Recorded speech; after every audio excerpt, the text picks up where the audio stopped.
bonsoir pour ceux qui nous rejoignent. Merci d'être restés pour ceux qui étaient là avec nous tout à l'heure. Nous avons partagé notre délicieux dîner avec Nana Mouskouri qui est restée. Ça tombe bien. Ouais. On avait très envie de continuer à vous poser des questions et on a été rejoint par Daniel Pénac. Merci Bonsoir. Daniel. Et vous êtes venu pour nous présenter ce livre qui s'appelle Journal d'un corps. On va en parler dans un instant. Avant ça, nous avons reçu un SMS qui vous concerne, Nana. Ouais. Alors on regarde tout de suite, si vous voulez bien y répondre. Bonjour Nana, faites-vous toujours de la politique en Grèce? C'est vrai que vous aviez siégé au Parlement européen pendant 5 ans. Comment pensez-vous qu'elle puisse sortir de la crise? La Grèce, évidemment, demande Gérald. Oui, je crois que maintenant il faut se mettre au travail et il y a beaucoup de choses à changer parce qu'on ne peut pas continuer comme ça. Et je crois que les Grecs, ils ont appris toute leur vie de se battre. Et c'est le moment d'être sincère et de se mettre à travailler. Mais c'est aussi beaucoup de responsabilités pour les gouvernements qui ont fait des choses pas très bien claires toutes ces années, graves. Et ça, c'est un moment de se prendre au sérieux. Et je l'espère, on ne peut pas faire autrement. Il faut... Vous êtes témoin aussi de la détresse des Bien Grecs. sûr que je...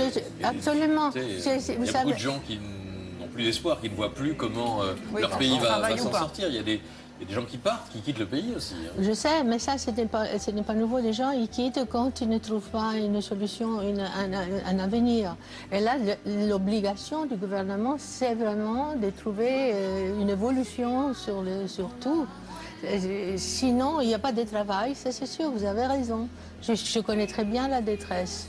Mais, Vous pensez qu'il faut qu'il y ait un sursaut comme ça de volonté? oui, vous savez, maintenant, il y a des gens qui voient travail. la campagne, qui recommencent à travailler le pays. Parce que en Grèce, il y a 10 millions et 11 millions d'habitants et il y a 6 millions en Athènes même. Donc les gens, ils se centralisaient là et c'est très difficile parce que trouver du travail, il y a plus de beaucoup, il faut concurrence. dire la vérité, il allait dans la ville pour devenir fonctionnaire, s'assurer la suite. Donc maintenant, il faut recommencer. C'est pas possible, ils n'ont pas vu la crise arriver, mais maintenant, ils l'ont vu partout. Et maintenant, Il faut que ça c'est le évolue. moment. Voilà, Donc, il faut peut y que avoir un évolue. aspect un peu positif, donc finalement, Pardon? à cette crise. Il peut y avoir un aspect positif si ça tend vers une évolution. C'est pas possible. On est arrivé à mentalités et un des point politiques, qu'il faut absolument revenir. Il faut. Vous savez, qu'est-ce qu'on peut dire? Le monde ne peut pas finir comme ça, non? Nana, je voudrais qu'on parle un petit peu de ce livre, qui est le livre de Daniel Pénac, qui est publié depuis un mois, c'est ça, un mois, Journal d'un corps. Alors c'est l'histoire, c'est le journal intime d'un corps en réalité. C'est écrit sous forme de journal intime et c'est celui d'un homme qui raconte sa vie de 12 à 87 ans. Pourquoi avoir eu envie d'écrire sur un corps? C'était pour mettre en valeur le corps qui est souvent peut-être laissé pour compte au profit de l'esprit. C'est un sujet qui, pour moi, va de soi, quoi. J'avais à la fois et l'objet et le sujet, aucune raison de se priver. Et en plus de ça, le corps, on n'en parle pas, on l'expose. En France en particulier. Oui, hein. bien sûr. On l'expose, on l'analyse, on le médicalise, il est absolument vu sous toutes les coutures, et dans l'infiniment grand et dans l'infiniment petit, on le scannérise. Mais le rapport que nous entretenons avec l'intimité physique de notre corps en tant que machine à être, que producteur de sensations, silence depuis, je crois, le début du 19e siècle, en fait. Et pourquoi? Depuis Par le pudeur? C'est...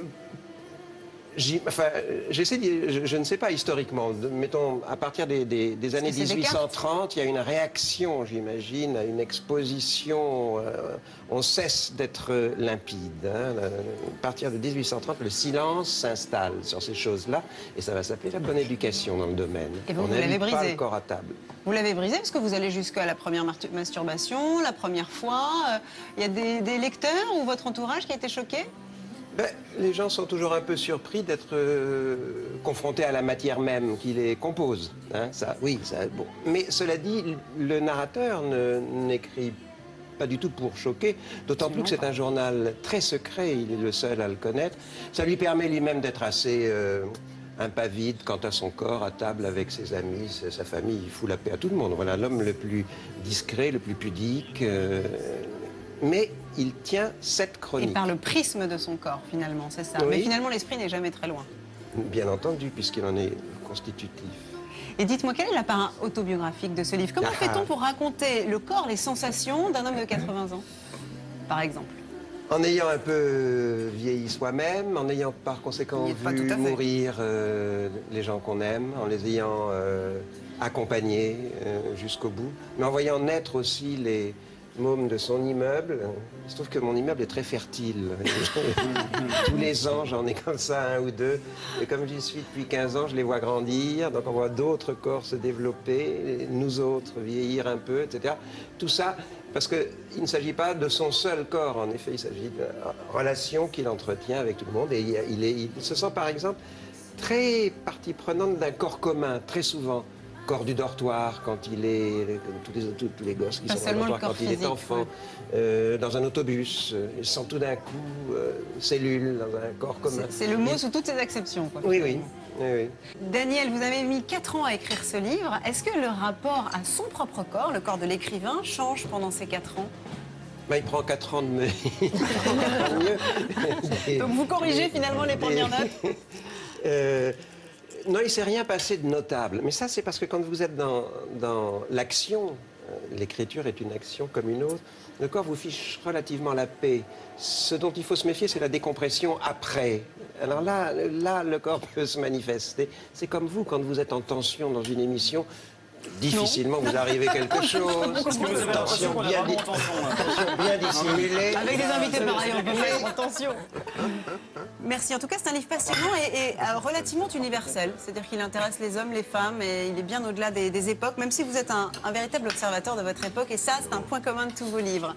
Et c'est une belle chronique du siècle, on pourrait dire. C'est aux éditions Gallimard, pour ceux qui n'auraient pas reconnu la célèbre couverture NRF. Oh, eh bien, célèbre aussi, c'est Nana Mouskouri qui va nous interpréter le live avec votre fille. Et c'est un des titres sur l'album. Un des titres, je répète. Et c'est une grande joie de chanter avec ma fille. Eh ben, c'est partagé, vraiment. Voilà. Et c'est le live maintenant.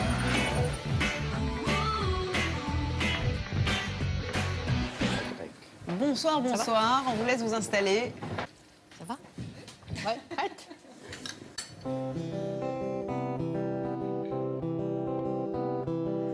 Tous les arbres sont en fleurs et la forêt a ses couleurs que tu aimais. Les pommiers roses sur fond bleu ont le parfum des jours heureux. Rien n'a changé. Un peu de neige est restée, la neige que tu as enlevée. Je m'en souviens.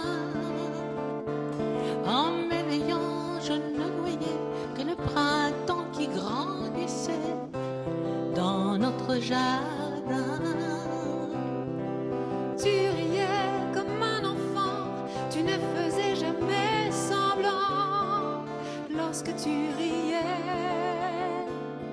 quand tes yeux clairs me regardaient, tu savais lire à travers moi chaque pensée. Tu étais si fort et pourtant je te berçais comme un enfant quand tu pleurais. Je t'ai fait du mal bien des fois, pourtant toute ma vie c'est toi que j'aimerais. Pierre, je t'aime, je n'avais que toi. Et tu n'es plus qu'une ombre qui dort près de moi. Pourquoi ces fleurs dans le jardin, cette nuit bleue illuminée par les étoiles? 2 ans que le printemps revient, mais qui ne me sert plus à rien qu'à me faire mal. Malgré tout, malgré le temps, je te revois rire et courir à travers champs. Ce fut mon dernier vrai printemps, tu t'es endormi pour longtemps, pour trop longtemps. Dans un autre monde très loin, il avait paraît-il un jardin plus beau qu'ici. Un grand théâtre où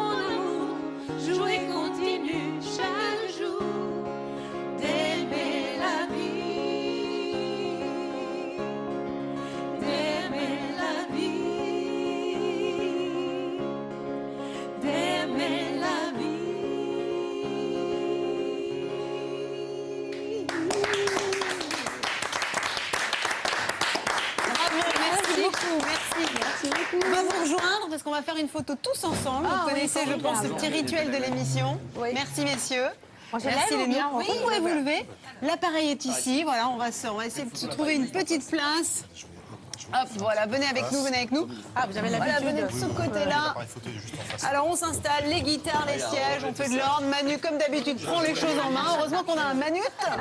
Et ben, j'en profite pour vous dire que demain, nous serons avec Diane Kruger, avec Virginie Ledoyen pour présenter leur film. Nous aurons également Marie-Claude Pietragala avec son mari pour leur spectacle. Et voilà, les bons petits plats de Louana. On se met là, tout le monde y est, c'est bon? Salut, à demain!